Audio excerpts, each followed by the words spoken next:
Scott Simpson here, the newest member of the Guilty as Charged podcast. Excited to join Alex, Steven, and Tyler this year. We're going to bring you all the bolt-up fantasy content that you need right here on the Guilty as Charged podcast. So let me jump right in and go over what I'm going to be doing this year, and that's going to be fantasy football from DFS. Ooh, look, I'm in the corner there. Awesome. From DFS to fantasy content each week, we're going to help you get ready to set your lineups for your Chargers and everybody else that you need in your lineup. So let's take a look at our agenda today. We're going to be focusing on two different things. Last year, reviewing how the Chargers fared in fantasy. We'll take a look at the Chargers at a glance, a little player-by-player analysis, who underperformed, who overperformed, and then we'll take a look at the 2021 Chargers. Got a brand new coach in Staley, got a brand new coordinator, Lombardi. We'll take a look at, is there a Lombardi leap? The current ADPs for each of the prominent Chargers that we're going to draft this year, and the fantasy futures market.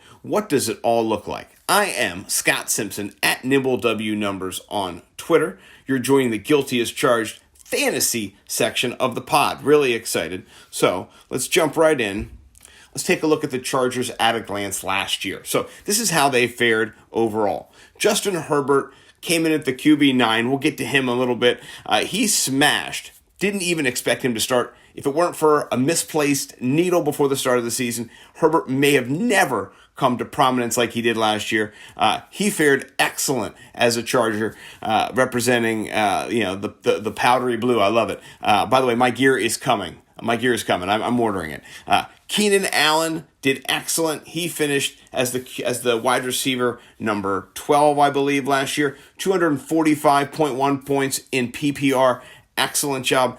Austin Eckler, third on the team, 16.5 points per game. That's a highlight, but only played in 10 games. Mike Williams, when he was healthy, did contribute. Had some big games last year, scoring 153.7. And then Hunter Henry, who's going to be missed over at the Patriots this year. He scored 145.3 points, and then you get down to the kicker and some other friends. Even the defensive players kind of outscored the rest of the squad. So that's kind of the big picture glance of what the Chargers did last year. Unexpected from Justin Herbert, but overall he played excellent last year. Set rookie records, touchdowns, yards. He scored 332 fantasy points. That is enough to get you QB9. And from going undrafted to somebody you could pick up on the waiver wire last year, he was a league winner for many, many folks. He averaged 22.2 points per game, and then that was ninth overall. Sometimes, you can score points but not average that and be a QB. So I was not right with QB12. He's QB9 in the top 12. QB1 this year. I think he's got just saying this, QB top 5 potential this year. Our man Austin Eckler didn't really have the season he wanted, pulling that hamstring early in the season and being out. I drafted him last year as my RB1. He was primed to go off. He did not. But when he came back, he was solid. 165 points isn't terrible. That 16.5 points per game, though, that's excellent. That puts you in the top 12, right? He's 12th ranked last year, even though overall he was 26th, the RB 26th. Their team averaged so many points at the running back position per game. That was one of the huge upgrades over any offense, and I think that's what really primes Austin Eckler to crush this year in fantasy. His ADP, we'll get to it a little bit later. He's really criminally undervalued, but I think there's better things for him this year. I know he's healthy. I think he's ready to go, so I'm excited to see what Eckler can do in this new offense. Keenan Allen, man, people doubted him last year. Fantasy footballers had him kind of at their consensus wide receiver 21. Shout out Andy Holloway. He thought he would go a little bit higher or score a little bit higher, outperform his ADP. Jason did not. Sorry, Jason. It didn't work out for you. But last year he was, wide receiver 12. That's who was the 12, not my guy Justin Herbert. He was 9th. But he was a wide receiver 12 last year. That was a whole tier above where he was projected. He locked in and he substantiated Justin Herbert. Every week he was his go-to man. 17.5 points per game. Great effort from Keenan Allen. One of the best wide receivers in the league by far. Still had it last year. Proved that he did. He was 6th in points per game per wide receiver position. So that's a great mark for my man Keenan Allen. let's jump into their fantasy perspective this year, right? We got a brand new coach. Staley's coming in. He's a defensive expert. He's going to bring stability to the defense. He's going to hopefully give Herbert a level playing field at times.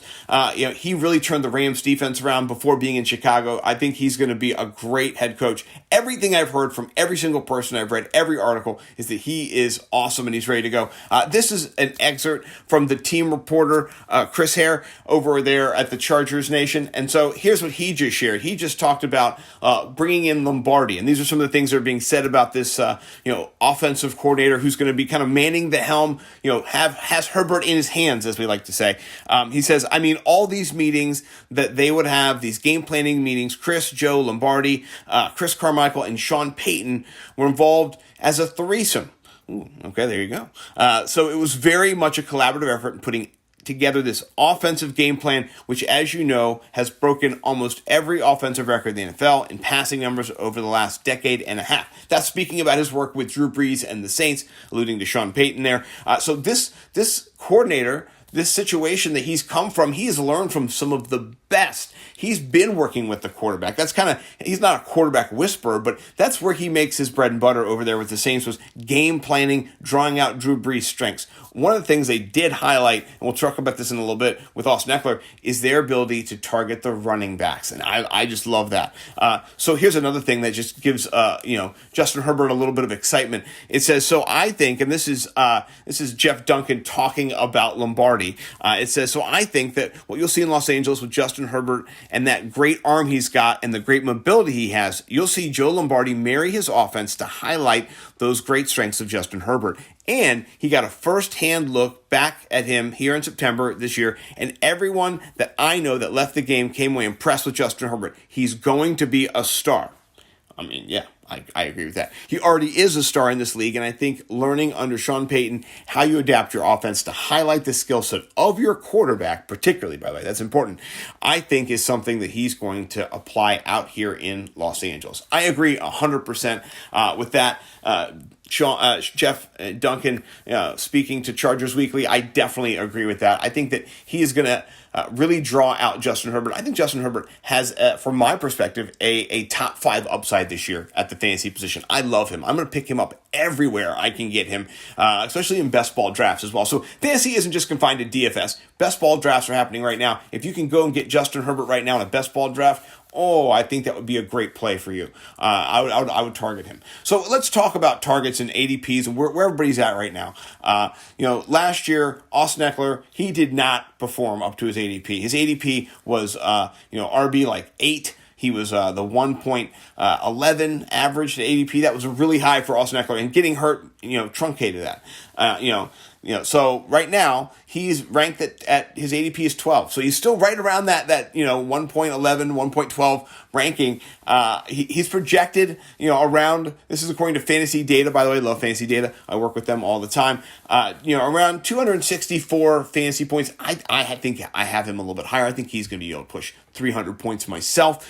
His ADP, I think as a running back, I think people are a little scared of what happened last year. They might undervalue him. I think he is going to crush. We'll talk about why in a little bit. Keenan Allen, he's right there at around the turn in the second round going into the third round. I think if he slips, he's a great value. Now, I'm not sure if I'm going to charger up my whole team. I used to be a homer for the Washington football team, many, many years ago, and we had a guy in our league who just drafted all the Washington football team players, and he didn't win anything. So I don't want you to stack all your team because game dependent, buys, all that kind of thing. But if you can get around beginning of the third round, Keenan Allen, that's a steal. I love Keenan Allen this year. And then Justin Herbert, he's going mid 6th round or mid 5th round, beginning of the 6th round. I'm going to be scooping him up too. So if I can pair him up with one of those two, to me, that's advantageous. I want a little stack. I do like stacks. I'm not going to put the whole team on my back, but I would go Austin Eckler and Justin Herbert, or I would draft Keenan Allen and Justin Herbert. You can even do Justin Herbert and then pick up Mike Williams or throw a flyer at Jared Cook. I think Jared Cook being there this year, he's not going to replicate Hunter Henry, but I do think he'll be serviceable. He'll be a red zone target. Open up the field too for Keenan Allen particularly, and then Austin Eckler underneath. So those are kind of the ADPs and kind of where everybody's at. Let's talk Justin Herbert and kind of where we see him. This is according to my guy Dave Richards over at CBS Sports. Shout out Dave Richards, one of my favorite analysts out there. He just talked about Lombardi and some of the things that he said. Lombardi said, we're going to build the offense around him. It says it starts with the process. Let's look at what he's most comfortable with last year and his time in Oregon and what he had most success with, starting with those building blocks.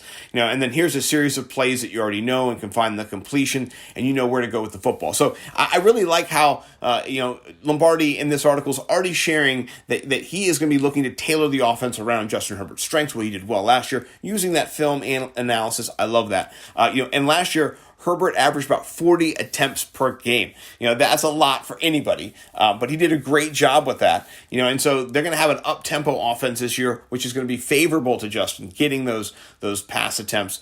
And Dave even says, bottom line, Herbert's going to throw plenty. He's got major potential, boosted by a play caller who's not even a little shy about being over the top with his pass play calling percentage. Herbert won't get drafted as a top 5 fantasy quarterback, but he has the potential to finish as one. Me and Dave are in lockstep. I love that. Target him on draft day. Relating to Austin Eckler, it says that nearly a third of Lombardi's offense in Detroit flowed through the running backs. He said that's not a coincidence given where he coached before and after New Orleans. Think about all of the targets that went to Alvin Kamara. If we have a Kamara type situation where he's being targeted like that just boosts Austin Eckler's value even more. I mean, we saw last year when he jumped back in and he was getting 10 to 15 targets a game. He was an animal in PPR, just animal. He's crushing it. So I really do love Austin Eckler this year and Justin Herbert particularly. I'm not going to sleep on Keenan Allen. I'm not. You can't do that because Keenan Allen is a beast. If he gets 140 targets, 150 targets, he's going to be a top 5 wide receiver. He just will be. Maybe top 7 wide receiver. I think the touchdown equity gets a little bit bashed by Cook, but I still think there's a lot of he can still get open, he still gets separation. So I'm not going to cap his touchdown upside, but I do think that both Keenan Allen and then whoever's healthy, if Mike Williams is there, if Guyton's there, however they're going to be getting those targets out, I do think that there's just a lot of potential and it all funnels up to Herbert. So these are pieces offensively I want. Keenan Allen is always somebody who I think is on my team at some point. I've got a lot of different teams. Scott over at NimbleW Numbers has got 30 teams. I'm in it to win it, guys. This is for real. I'm not just BSing you here. This is how I do it. This is a good fantasy perspective, I think, for this team. They have a strong sense of what they want to do. They're going to get the ball in the hands of their playmakers, and so I'm excited. I'm going to stop screen sharing there as it just decided to close on me there. But so. I think this year there's an excellent sense that the Chargers have the tools to really, fantasy-wise, be assets and outperform their ADPs. I'm going to be drafting a lot of Chargers. I'll show you my screens later just so you guys know I'm not full of BS. So, by the way, wanted to say, really excited to be here on Blue Wire. Guilty as Charged just jumped on the network. Really excited to be with everybody here. I'm Scott Simpson over at NimbleW Numbers. You can find me at NimbleWNumbers.com. I also do podcasts called Chalk Blocked on the Worldwide Sports Radio Network and the Fantasy Millionaires as well. Just did a show last night. So please check out all my content. There's a garbage truck outside my door, so I got to stop. Love you guys.